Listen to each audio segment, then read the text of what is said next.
What you see in this film is an introduction to group coaching, which can be done in many different ways, but here it's what's called a company-specific program. It's about the top executive team who could function somewhat better. There are many undiscussable snakes on the carpet, things people don't talk about. The challenge for the group coach to get those things on the table so decision-making process in the future will become better. It's very important to make clear that leadership coaching, the effect is that it's a higher probability for change. Having a coach present makes a difference to help create a tipping point. Because of the many people involved, and particularly in a company-specific program, one company, they will push the person in a certain direction he has promised to go. I use a concept of psychodynamic psychotherapy, particularly object relation theory. I also have a very systemic approach to things. People are not in isolation in the context, concept from paradoxical intervention, and also group contagion. All those factors play a role in the process. Typically, the group consists of 4 to 6 people. Each of them will have around 2 hours in the sun. The place have to be quite comfortable, so I can create for them what sometimes is called a transitional space, where they can play a little bit and think about other things than their normal work. The day before the coaching day is when the work really begins.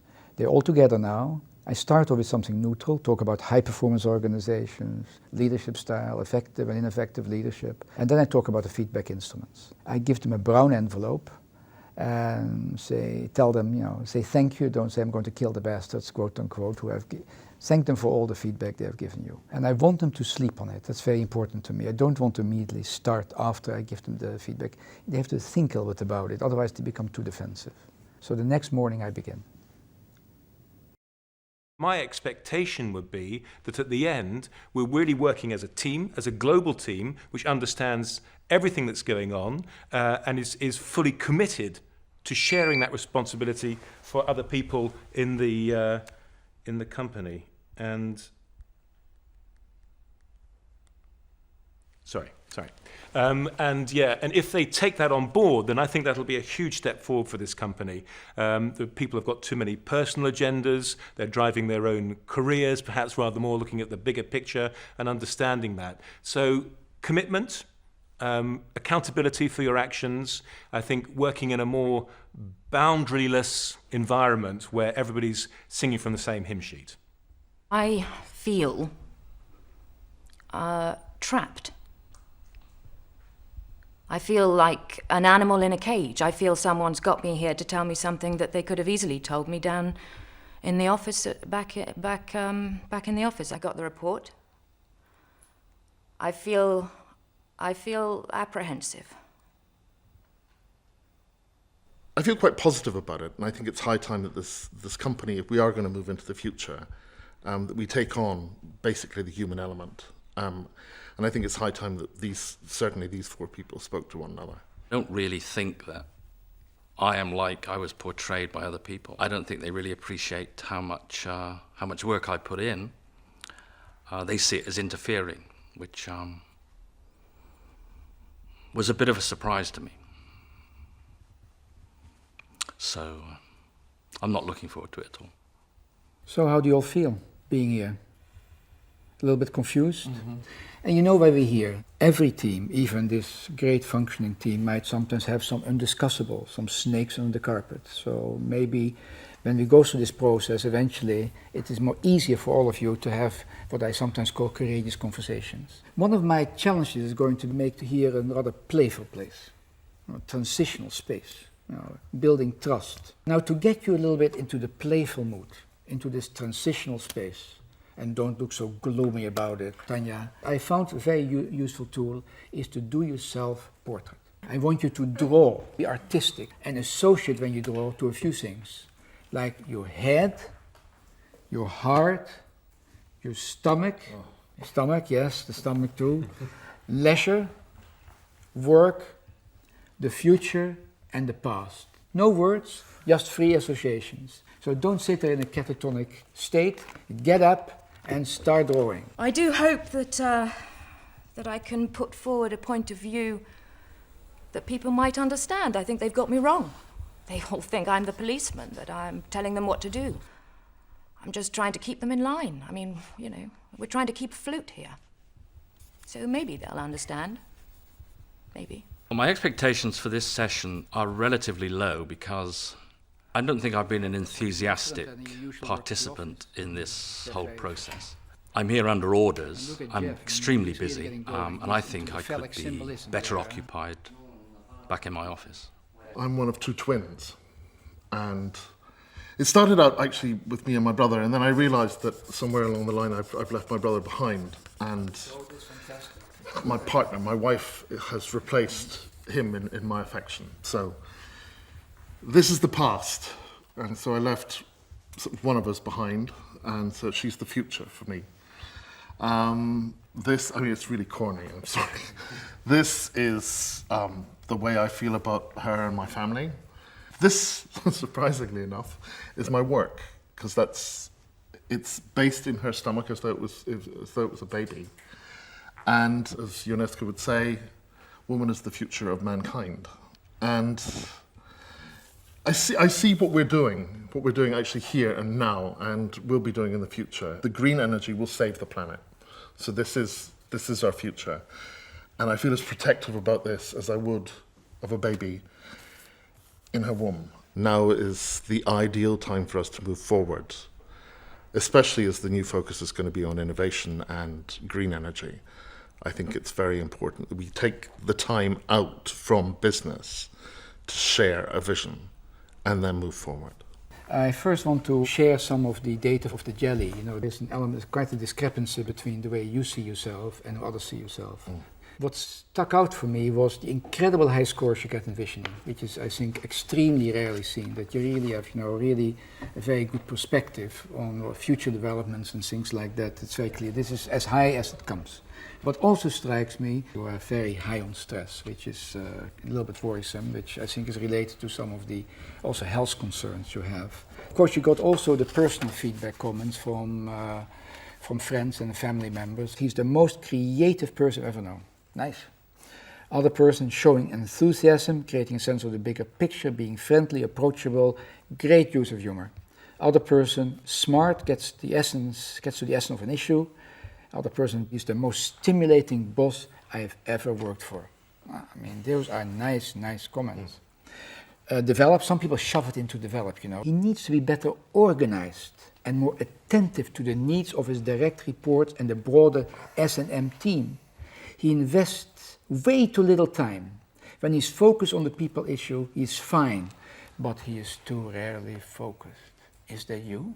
Anyhow, that being said, can you say a few things about yourself? To get a full person, we discovered it's much more useful when you get a little bit of a picture of who you are. Yes.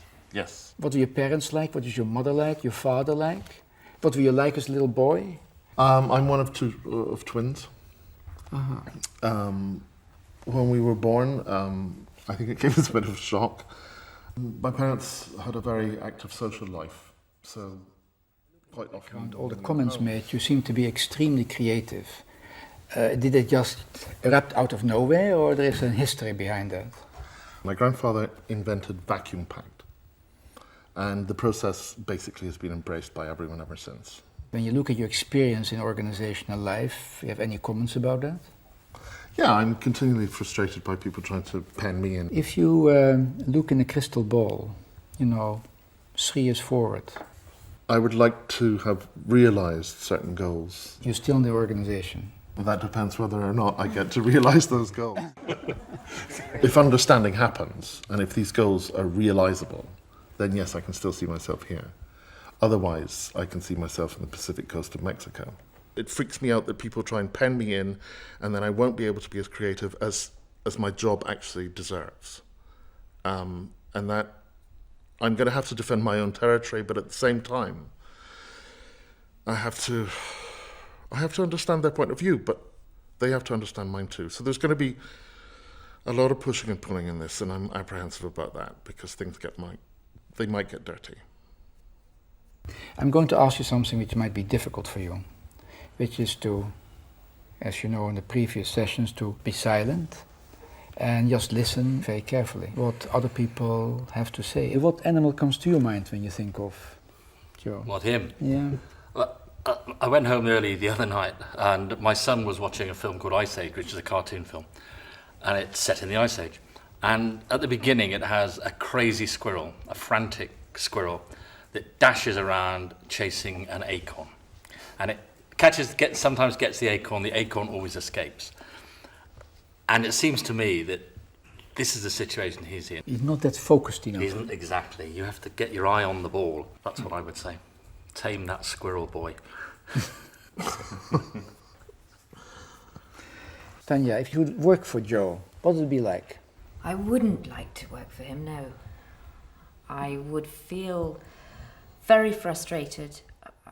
Why, this nice person, you would not like to work for him? Joe, you never answer your phone. I mean, this is the most creative person I've seen in a long time, according to the ratings. What does he do that he frustrates you? Well, he's never there. You He's have a meeting? always late for every meeting. I mean, not every But meeting. he's important. Everybody's important. But he's more important because he's the visionary part. Then you're right, yes, the creativity. Maybe yes, maybe yes. Yes, I would enjoy to have someone in my team like Joe with his qualities. Yeah. Let me go to Bruce as a friend. I think as a friend, Joe, I would say that, I can't overemphasize just how valuable your creative contribution is to this company. That's why, I brought you in and why you're here. But to leverage that to its greatest capacity, you need to have other people working with you. And that's to do with respect. And I know it's not what you intend, but the way people receive your being late for meetings, sometimes not even coming to the meetings at all, not answering emails, not answering phone calls, people perceive that as a lack of respect. And as a result of that, we can't take advantage of your wonderful ideas and creativity. All right. After having been compared to different animals, other comments being made, how do you feel? Well, it's strange because you're actually, you hold up a mirror, finally, and you see three different versions of yourself, and I suddenly understand people's frustrations, and I suddenly understand that, yeah, it is something that I have to take on board. What are the two things you would work on?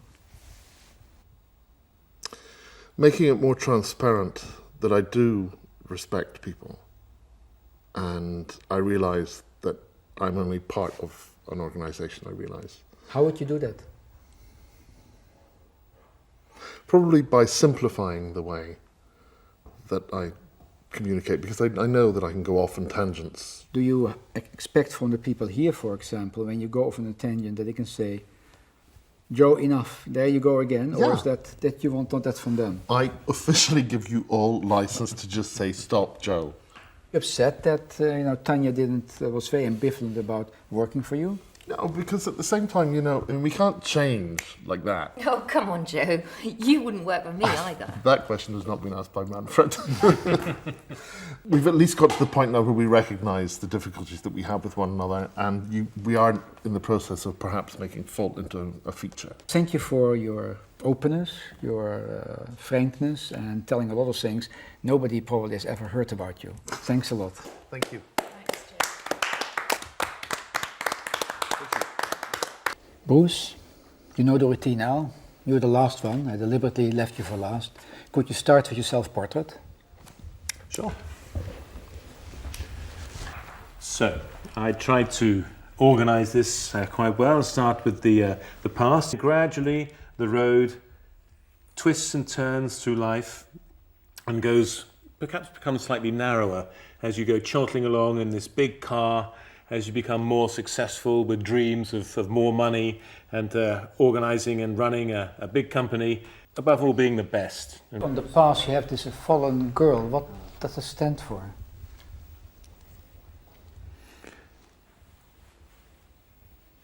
It's actually my daughter Jessica, who died in a car accident when she was 4. I'm sorry. You want to wait a moment? It's okay. You can wallow in that sadness, and that can really destroy an entire family. So it's best perhaps just to protect yourself against that and mourn for your child, and that's good and well, and then leave that parked to the side and move on down the road, perhaps.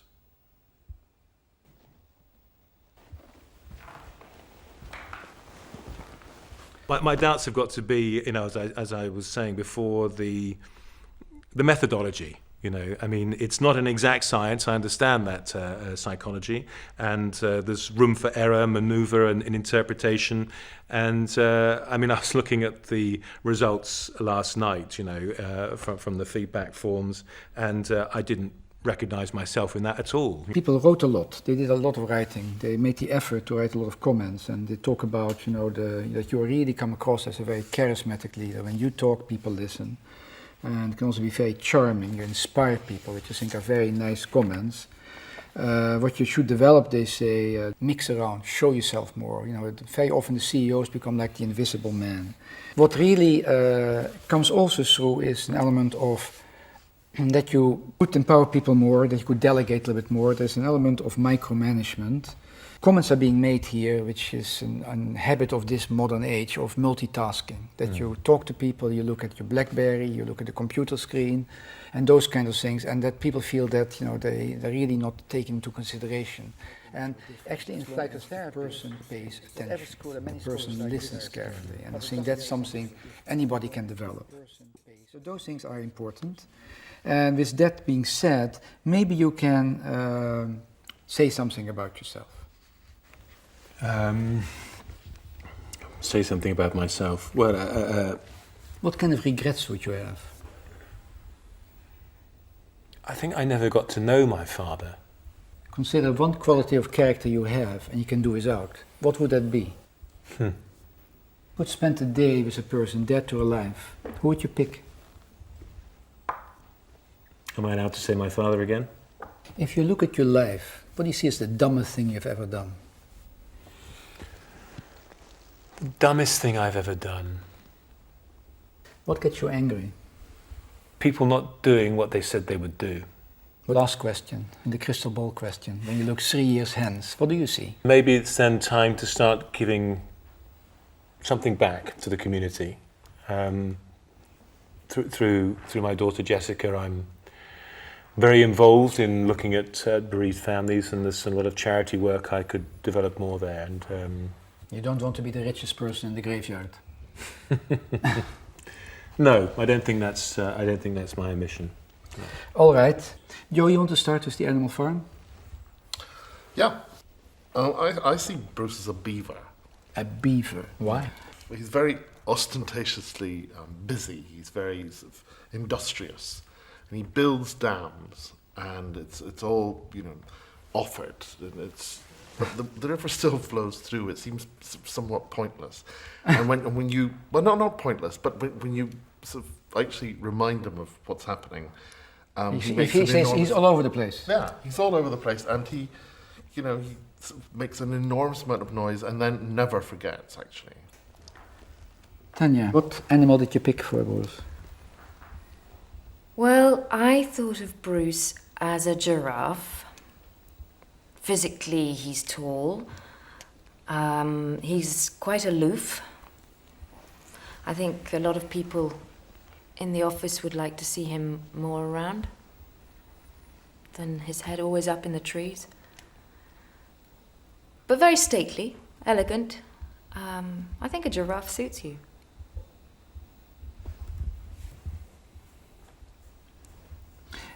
As a friend, what advice would you give him? Turn your BlackBerry off from time to time. People talk, people say he's always on the phone, he's not got time, he won't come and see us. I think that is important. When we have a problem, we can come to you. It's your accessibility.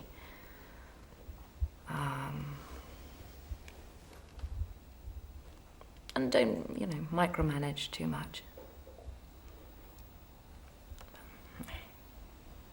What about you? Well, I see Bruce as a sort of one of these big jellyfish. A box jellyfish? Box deadly? They have those big trailing tentacles. He's drifting, and he goes with the tide, And he has these long tentacles that can damage you if you get too close. I guess the other reason for that is that you're always wondering where he is. Every time you go in the water, you're thinking, are there any jellyfish around? Once you see one, and this, CEOs always are a bit like that. When am I going to bump into him? And or how can I avoid him? Thank you. Thank you, all of you. I think that's the first time we've had a conversation at this kind of level, and I think it's probably a good thing. I think it's a very good thing. Remember again, shame, guilt and hope. What do you feel you should really focus on? I can quite see how empowering people to not micromanage them and have more authority to make your own decisions would certainly reduce my stress. So that would be two birds with one stone. And so what would you ask them to do? To push you back when you go on automatic pilot? Just tell me, like you have now. I mean, I wish in some ways you'd done this over the last 5 years. We all give everybody already an applause. We should also give an applause to don't you think so? Remember at the beginning of the day I asked you how well you felt you functioned as a team. But during discussion, mega issues came up, general issues, which is not just alone for you, but for the whole team as such. And I wonder if, Bruce, something came to your mind. We need to graft some kind of metric to look at how we are developing our leadership skills in terms of how we're perceived and what we're doing. I think as well, I mean, we're not going to change this culture in the company with just the four of us around this table. I think it's going to be tremendously important to cascade this down. So, you know, we'll each take 6 people that report our direct reports, and they'll take 6 people each, and cascade this down to perhaps the top 150 people. The first meeting we should have is go back and deal with the people who wrote those things about me. Yeah. Also, as you know, I'm like a bad penny, and I promise to come back in 3 months and then ask all of you, what have you done? What have you done? It's been a difficult, challenging and emotionally tiring journey that we've been through with you this week, but we're very much determined, I think all of us, to change and start afresh, and thank you for taking us on this journey. Hopefully we'll continue that good work, so we look forward very much to seeing you in the next 3 months. Thank you. Thank you. So back to the office and back to normal on Monday. I hope not. How did it go? How do you feel? I feel somewhat skeptical, I think. I think it was good, but I'm not sure. We'll see. Jeff? Yeah? How did it go? How do you feel? Relieved, big relief, and surprisingly positive. Because I think you remember at the beginning I had a very negative attitude towards it. And the whole process was quite good for me. Joe, how did it go? How do you feel? I feel pretty good, actually. Hope springs eternal, and, well, we'll see. But, I mean, there's definitely food for thought. And yeah, I feel a lot better now than I did when I came in. Bruce, how did it go? Well, I mean, it was very powerful, very different from what we were expecting, I think, and draining, tiring, and I really think that we've changed the way that we're going to work together. I mean, very powerful experience. I didn't know an awful lot of those things about my fellow workers, and I don't think they knew that much about me. And what we shared through these last few days, I think is really going to change the way we work together for the future. Thank you for that.